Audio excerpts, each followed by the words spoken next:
Today, I drove my 7-year-old son James into town to go Halloween shopping. I didn't have to buy any candy this year because we live in a cul-de-sac out in the middle of a farming community on the outskirts of the city. I moved last year because I had a divorce with my wife and lost my old house along with custody of James. It's the shit end of the stick, but James and I love Halloween. It's one of the few times a year that Tracy finds it acceptable for my only son to come visit me. James stays with her on every other holiday throughout the year, his birthday, and everything else in between. I get to see him only on my birthday and the week preceding Halloween. Unless the high bitch court finds it suitable for him to come spend the night every once in a while. Frankly, I'm surprised she lets him come shopping with me. Upon perusing the aisles, James showed a strong affinity to a flamboyantly green and purple Buzz Lightyear costume. It's really typical for a kid to have an eye for the most expensive thing on the rack, but I didn't have the heart to say no. Not to those bottomless blue eyes. He also picked out all the house decorations. I know we won't be getting any trick-or-treaters out where I live, but adorning the exterior of our home was always one of our favorite things to do together.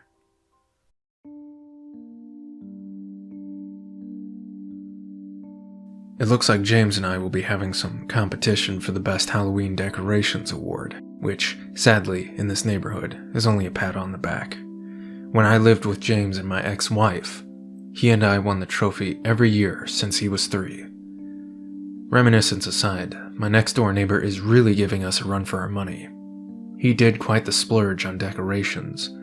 He must have ordered everything online, because aside from the cliché Happy Halloween banner and the likes, the festive treasures found on his house and lawn were nowhere to be seen in the store where James and I shopped, which only sold festive decor. The fellow's garage door sat below a strand of kite string on which hung dozens of expensive-looking bones and skulls. He also placed several other bones sticking straight up out of his lawn. There was no color or detail, just random bones placed here and there, strewn about his unkept lawn. Truly, though, he's nothing.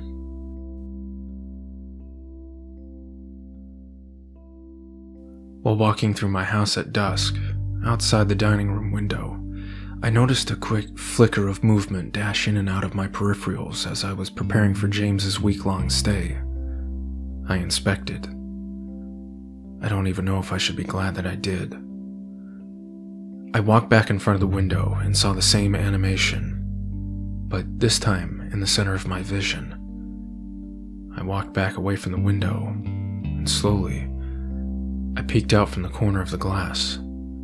I made out the shape of the very top of a person's head, peering over the top of my fence, and it seemed to be watching me. Whoever it was dug down again, right after they realized we had made eye contact. I backed away from the window. I don't exactly know why. I crawled over to the family room window, which was about 15 to 20 feet to the left, but facing the same direction as the dining room window. I stayed knelt, timidly, but curiously grasping at the curtains. I ever so slowly pulled back the cloth, only to gaze upon the masked fellow who was snooping around behind my property. This time, I saw his entire head. The mask had a gaping, dangling mouth, similar to the mask they used in the Scream series. The only difference was that the jaw of this particular mask was swaying about in the wind, and it also had teeth. Long, thin, fang-like growths that appeared almost like the strands hanging from the mouth of a whale, though fewer in number. The expression on the mask was plain, and the color was rather pale, with slight gray discoloration. It didn't have a goofy smile or an intimidating stare, just a mouth hanging wide open, and a couple of perfectly round, beady little chameleon eyes, eerily shaded. After about 10 seconds of observation, one of the eyes appeared as if it was steadily drifting off, away from where it was fixated, and very slowly began to scan to the left. And as soon as he seemed to lock onto where I was, he quickly disappeared.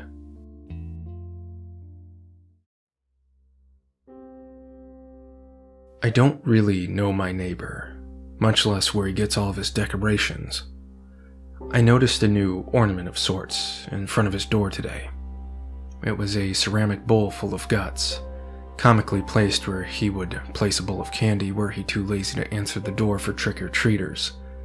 Behind it was a large white piece of paper bound to the wall of his house. On it was written in nearly illegible chicken scratch, "Take 1." The whole sign had bloody fingerprints smeared all over it. More convincingly yet was the bloody tape and the bloody wall. Nearly the entire wall was smeared in brownish red. Spooky. The streams of blood that ran from the handprints were, strangely enough, dry. I didn't know they made novelty blood that could dry like that. I've only ever spoken to this guy once, and it was around the time that I moved. He seemed rather distraught as I approached him. I asked if everything was alright. He said that he was late for work, which was odd because it was around 8:30 at night. I asked him where he worked, and he revealed to me that he was a biologist and worked at the military base, with no other details. It was strange. Every time I saw him after that encounter, his pants had traveled up his ankles another centimeter. Midlife growth spurt, I guess. He was henceforth stumbling around awkwardly and tripping over himself. My other neighbors and I mocked him from time to time. I remember one specific instance when he was watering a shrubbery, and one of his knees gave out, backwards, kind of like a large bird's leg, a pelican or perhaps a heron. It looked excruciating to me, but he just walked it off. I've only ever seen him outside again once after this display, but it was months ago. And last month, as I walked to the mailbox late one afternoon, I heard his kids crying frantically, screaming almost. It continued into the evening. The noise eventually stopped though. I was having trouble sleeping through that horrifying racket. I sincerely hope he had his parenting privileges revoked. However, I've never seen his kids. Let's hope he's only an uncle.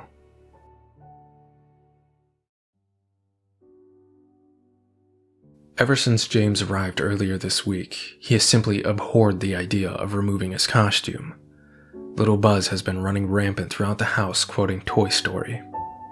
He hasn't disrobed once since he put it on, save for when I demanded he allow me to wash it, because he was quite literally rolling around outside in the dirt. I haven't seen any more of this weirdo in the mask lately. Probably some mischievous kid from the neighborhood behind mine. It's a cul-de-sac too, just a bigger one.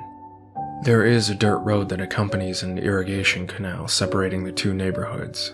My house is the farthest from the main road, and the canal runs parallel to my fence. I don't know of any bridge he could have used to come across, but I never look back there, and I don't particularly care to. Neighbor man brought a new ornament. 200 feet of lights to accompany the 200 feet of intestines he had previously thrown all over the tree in his front yard.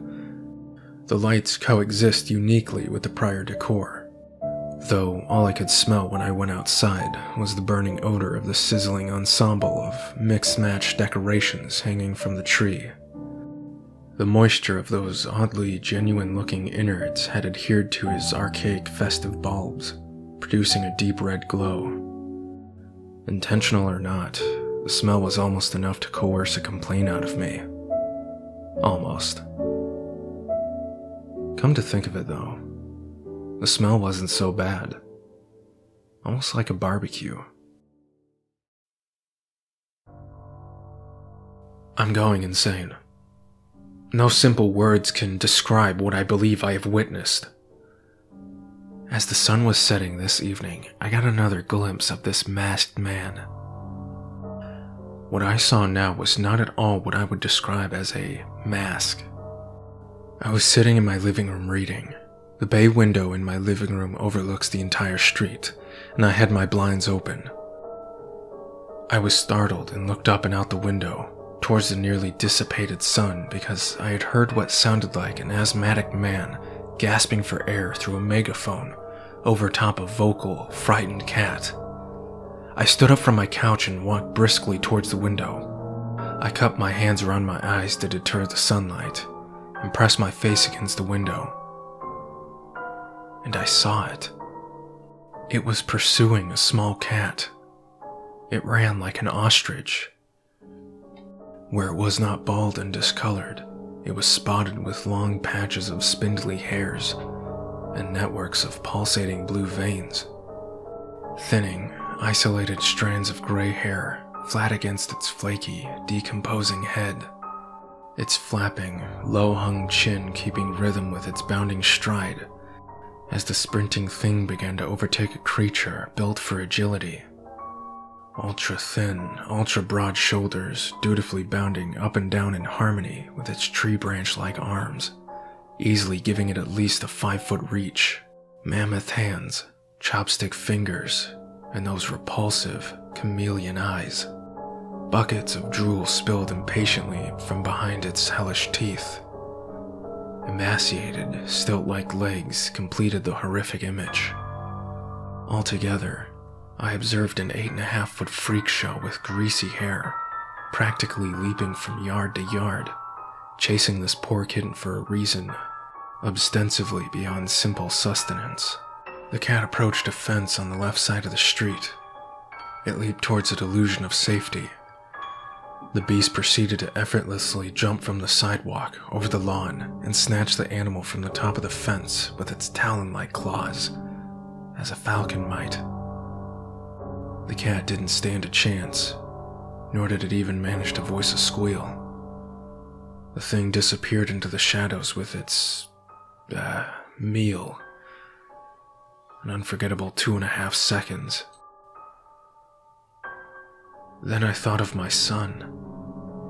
He could have very well been in the place of that plaintive animal. No, I can't think like that. Regardless, what am I to do? Forego what little time I have throughout the year with my boy because a scary monster is on the loose? Tell my ex-wife that my neighborhood, in the middle of nowhere, has become too dangerous for our son to stay with me? Buy a rifle and hunt the thing myself? No matter. With only 2 days until Halloween, I doubt there will be any more trouble.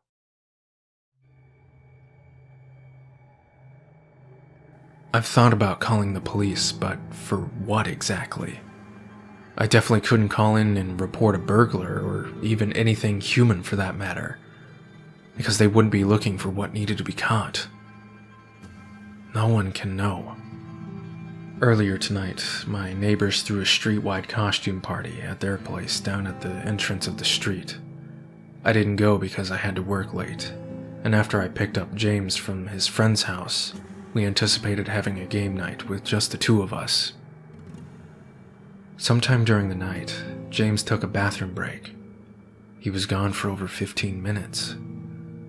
When he returned, he seemed excited to inform me that he looked out of the living room window in between the blinds and saw what he described as a really tall, weird-looking person with a bag, running patiently to the house where the party was being held, empty bag in hand, according to James.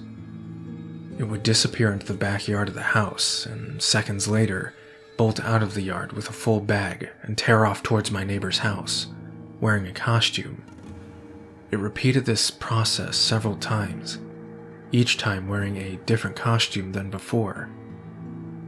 He said that on its last round, it stopped in the middle of the street, cocked its head to the right slightly, and its right eye slid to the side of its head, and stared right at him, as if there weren't blinds between them. He said it then turned its head all the way around and locked eye contact with him, and then its colossal mouth sluggishly transformed from a probing expression to the widest smile he thought he'd ever seen. Millions of teeth were his exact words. He said that it smiled and had hastily collapsed, dropping the chin into a visible freefall, which ended with a swinging slap on his chest. It then darted off into my reclusive neighbor's yard, and that's when James decided to come and alert me of his findings.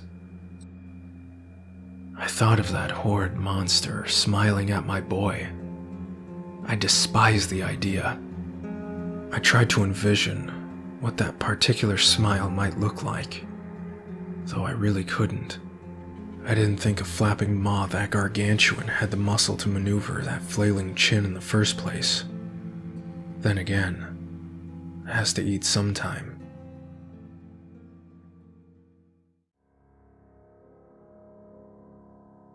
More decorations were, stealthily as always, erected by my mysterious neighbor.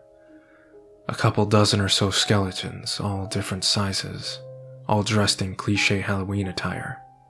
There was a Marilyn Monroe skeleton, a Darth Vader skeleton, an Abraham Lincoln skeleton, so on, so forth.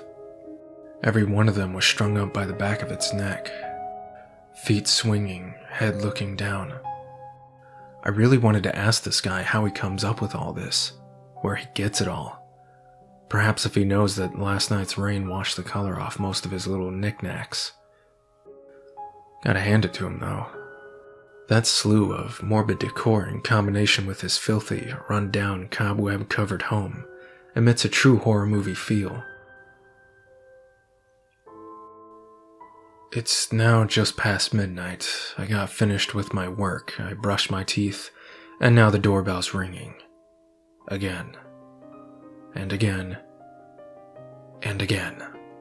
Reluctantly, I rise up and walk toward my front door. I open it. My neighbor. No, not the freak next door, but the fellow who lives behind me, on the other side of the canal. He's disgruntled. He's practically out of breath and is threatening me about something, but none of it is sinking in because one of the skeletons hanging from my neighbor's tree, a newcomer, staring right at me, its jaw unhinged, unlike the others. It's smaller than the other skeletons and appears to be dripping something. Moonlight revealed to me its eyes. Big, blue eyes. I turned to face the man yelling at me. "You listening over there?" "Oh, yeah. The hell you trying to pull? You almost gave my wife a heart attack with that mask." Apparently my son and I aren't the only ones who have spotted the neighborhood missing link. How could he have possibly confused that thing with me? "And don't try to smooth talk your way out of this one. I saw you jump clean over your fence. How the hell you managed to do that, I don't even know. And then crawl right back into your basement. It's dark and all, but I got no doubt it was you." I improvised. "I'm terribly sorry. I don't know what came over me. If there's anything I can do..." "Wait here." My heart sank. There's no way. I'm running like a fool into my own house because this asshole bangs on my door at 12:15 in the morning to tell me that he saw this thing jump into my basement. With my trembling hands applying convulsive energy to the doorknob, I turn and fling the door wide open to reveal my son, sleeping, facing the wall, just as I had left him. Figures. He's never all the way under the covers like that, but it is a bit cold in here. God damn though, this guy at my door really does have some nerve. He scared the shit out of me. I came back to the front door. "Sorry, I'll save it. I don't give a shit about your problems. You just stay the hell away from me and my family, you hear?" "Yeah, sure." A calming chuckle digs its way into his angry tone, as I recognize those freshly familiar, bottomless blue eyes, stuffed inside the head of that skeleton. "I gotta hand it to you though. I nearly busted out laughing when I saw you running around, wearing that little kid's Buzz Lightyear costume.